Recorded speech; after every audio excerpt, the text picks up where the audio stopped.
Hello everyone, আসসালামু আলাইকুম। কেমন আছেন আমার প্রিয় ভিউয়ার্স, আপু ভাইয়ারা? আশা করি সবাই অনেক বেশি ভালো আছেন, সুস্থ আছেন। আলহামদুলিল্লাহ, আমি আমার পরিবার নিয়ে বেশ ভালো আছি, সুস্থ আছি। প্রতিদিনের মতো চলে এলাম আপনাদের মাঝে নতুন দিনের নতুন আরেকটি ব্লগ ভিডিওর মধ্য দিয়ে। শাহসমা ওয়ার্ল্ডের থেকে আমি শারমিন। আশা করি প্রতিদিনের মতো আমার আজকের ভিডিওটি আমার প্রিয় আপু ভাইয়াদের কাছে অনেক বেশি ভালো লাগবে। একটা বেডশিট ধোয়া হয়েছিল, তো সেটা গোছানোর টাইম পাইনি, তো এখন একটু গুছিয়ে নিচ্ছি। তো সেখান থেকে আজকের ভিডিওটা শুরু করলাম।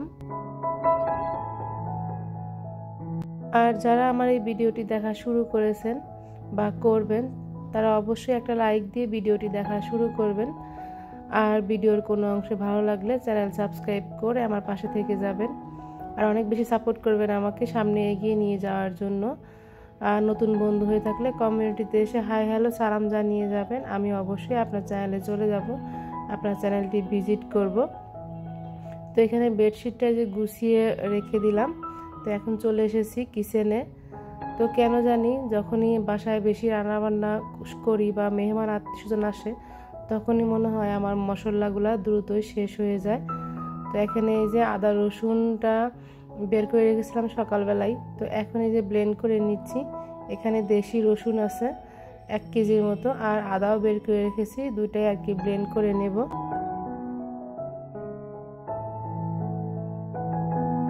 আচ্ছা বলেন তো আমার প্রিয় আপুরা, আমরা কোন আশায় কোন মায়ায় এই ইউটিউব প্ল্যাটফর্মে রেগুলার এত কষ্ট করে ভিডিও আপলোড করি? আমাদের ভিডিওতে ভিউজ হয় না, ওয়াচ টাইম ওঠে না, সাবস্ক্রাইব বাড়ে না। তো কিসের আশায় আমরা পড়ে আছি?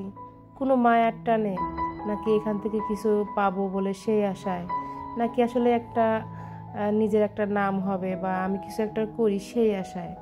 কোনটা? এই যে প্রতিদিন ঘন্টার পর ঘন্টা সবাইকে টাইম দেই, ভিডিও দেখি, তাদের সবার ভিডিও ফুল ওয়াচ করে দেই, লাইক দিয়ে ভিডিওটা দেখি, অনেকটা টাইম কিন্তু আমরা এই যে মোবাইলের পিছনে টাইমটা স্পেন্ড করি। তো যাই হোক, আপনার সাথে যে কথা বলতে বলতে আদাটা ব্লেন্ড করে নিলাম, রসুনটা ব্লেন্ড করে নিয়েছি। যে বাকিটুকু রয়ে গেছে সেটা যে রেগুলার রান্নাঘরে যে কাজ করি আর কি, রান্না বান্নায়, সেই বক্সে রেখে দিচ্ছি। তো এটা ফ্রিজে রেখে দেব। তো যে কথাটা আর কি বলছিলাম সেটাই বলি। প্রত্যেক দিন এই যে কষ্ট করে ভিডিও করি, ভিডিওটা এডিট করি, সেই ভিডিওটা আবার ভয়েস ওভার করে ঠিকঠাক করে ইউটিউবে আপলোড করি, কিন্তু দিন শেষে কি দেখা যাচ্ছে? ফলাফল একদমই জিরো বলা চলে। কারণ যে পরিমাণ কষ্ট আমরা করে পরিশ্রম করে একটা ভিডিও বানাই, সেই পরিমাণ কিন্তু ইউটিউবে আমাদের চ্যানেলে ভিউ হচ্ছে না। তো এটা আসলে কারণটা কি? ইউটিউব কি আমাদের দেখে না যে আসলে আমাদের চ্যানেলে ভিউ হচ্ছে না? তো ইউটিউব কবে আমাদেরকে বুঝবে বা কবে আমাদের চ্যানেলে ভালো ভিউ দেবে? আসলে ভালো যখন একটা ভিডিওতে ভিউ ওঠে, তখন মনে হয় কি কাজ করি, কিন্তু আবার মাঝে মাঝে না আশাটা একদমই ছেড়ে দেয় যে ভিডিওতে তো ভিউ হয় না, কেন আমি কাজ করব? কিন্তু তারপরও মায়ার খাতিরে কিন্তু পরের দিন আর একটা ভিডিও নিয়ে আসি আপনাদের সামনে। তো অনেক এমন ভিডিও দেখি যে ভিডিওর কোয়ালিটি এত খারাপ, ভিডিওর ক্যামেরায় মনে হয় কি নাচতেছে, কিছুই বোঝা যায় না। সেই সব চ্যানেলে কিন্তু ভালো ভিউ ওঠে। তো শিক্ষামূলক কোনো একটা বিষয়ে বা কোনো ভালো মেসেজ যখন একটা ভিডিওতে আসে, সেই চ্যানেলে সেই ভিডিওতে কিন্তু এত ভালো ভিউ হয় না। মানুষ আজকাল এন্টারটেনমেন্ট দেখতে বেশি পছন্দ করে, ফানি ভিডিও দেখে, তো মিউজিক দেখে, গান শোনে, তো এইসব ভিডিওতে কিন্তু ভালো ভিউ ওঠে। অথচ আমরা মহিলারা বাসায় এত কষ্ট করি, যারা আমরা বাহিরে গিয়ে কাজ করতে পারি না, ঘরে বসে কিছু একটা করার চেষ্টা করি। হয়তো ইউটিউবে চ্যানেল খুলে বসেছি, কেউ কারো ফেসবুকে পেজ আছে, এই যে পরিশ্রম করতেছি, অক্লান্ত পরিশ্রম, সারাদিন সংসারের কাজের একটা চাপ থাকে, সেই কাজ শেষে আবার ইউটিউবের কাজ, রেগুলার এই ধৈর্য ধরে এত কষ্ট এত পরিশ্রম করে এই যে কাজ করছি, কিন্তু দিন শেষে আমাদের চ্যানেলে ভিউ হচ্ছে না। তো কোনো ভালো ভিডিও কোনো ভিউ হয় না, অথচ আজে বাজে ভিডিওতে এত ভিউ দেয় ইউটিউব। আসলে এই বিষয়টা বুঝতে পারি না ইউটিউবের আমাদের যে রোবট চাচা আছে, কিভাবে এই ইউটিউবের অ্যালগোরিটা ঘুরে। আসলে মানে এতদিনে না এটাই মাথায় ঢুকলো না। তো যাই হোক, যে কোনো একটা আশায়, সবাই তো আসলে আশাই তো বেঁচে থাকে মানুষ, তাই না? সব কিছুতে স্বপ্ন দেখেই মানুষ আসলে সামনে আগায়। তো যাই হোক, দেখা যাক কি হয় চ্যানেলে। তো ইদানিং না ভিডিও করার মতো আসলে মন মানসিকতাই নাই, মনটাও ভেঙে গেছে। তো ঠিক টাইমে আসলে আপলোড দিতে পারি না, ভিডিওটা অনেক রাত হয়ে যায়, দেরি হয়ে যায়।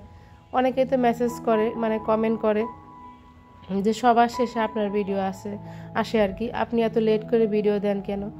আসলেই আমি মনে করি এই ইউটিউবের কাজের থেকে আমার সংসারের কাজ, আমার বাচ্চাদের দেখাশোনা বা সংসারে যারা আছে বা ছেলে মেয়ে, শ্বশুর শাশুড়ি, এদের সময় দেওয়াটা, এদের কি লাগবে না লাগবে সেই বিষয়টাকে আমি আগে প্রাধান্য দেই। তারপরে ইউটিউবটা সময় পাইলে দেব, না হলে নাই, এরকম একটা বিষয় হয়ে আসছে আমার উপরে। কিন্তু যদি আমার চ্যানেলে ভালো ভিউ হতো, আমার যত কষ্ট হোক, আমি কিন্তু চেষ্টা করতাম যে মানে পরাপর ভিডিওটা রেডি করে বা শিডিউল দিয়ে রাখতে। তো আসলেই মনটাই না ভেঙে যাচ্ছে। এক এক সময় মনে হচ্ছে যে ইউটিউবটা আর করবো না, ছেড়ে দেব, রিল্যাক্সে থাকবো। আজকে 4-5 দিন ধরে কাজের খালা নাই, বাসায় শ্বশুর শাশুড়ি আসছে আজ 3 দিন হলো। সংসারের কাজ কাম সব কিছু ম্যানেজ করে ইউটিউবটা আমার জন্য মানে কেমন যেন হয়ে যাচ্ছে, মনে হচ্ছে যে আসলে আমি কোনো দিক দিয়েই ম্যানেজ করতে পারতেছি না। তারপরে যত কষ্ট হচ্ছে, মানে রাত 10টা বেজে গেলেও একটা ভিডিও আপনাদের সঙ্গে শেয়ার করছি, হয়তো যদি আমার একটা ভিডিও ভাইরাল হয়, যদি আমার ওয়াচ টাইমটা পূরণ হয়ে যায়, এই আশায়। যাই হোক, আপনাদের সাথে কিন্তু অনেক কথা বলেছি। তো শ্বশুর আর শাশুড়ির জন্য এই যে হালকা পাতলা একটু আয়োজন, রান্না বান্না করে নিলাম। পোলাও রান্না করে নিয়েছি, এখানে বড় দেখে 2টা মুরগি রান্না করেছি একসাথে। তো কিছুটা উঠিয়ে রেখেছি, সায়ানের বাবা বলছিল বেশি করে মুরগি রান্না করে বক্সে করে রেখে দাও, বাচ্চাদের গরম করে দিও। সেও বুঝতে পারতেছে যে আমি আসলে ইদানিং দিন কেমন হয়ে গেছি বা আমার ভালো লাগছে না কোনো কিছুই। তো যাই হোক, রেগুলার কাজ কাম তো করতে হবে। তো তার সাথে এই যে পটল ভাজি করে নিলাম, বেগুন ভাজি করে নিয়েছি। তো এই ছিল আমাদের দুপুরে সিম্পল রান্না বান্না। তো অনেক কথা বলেছি, কথার মাঝে আসলে ভুল ত্রুটি হলে ক্ষমা সুন্দর দৃষ্টিতে দেখবেন। আজকের ভিডিওটা কিন্তু আমার খুবই ছোট্ট। আজকে এখান থেকেই বিদায় নিচ্ছি। আল্লাহ হাফেজ।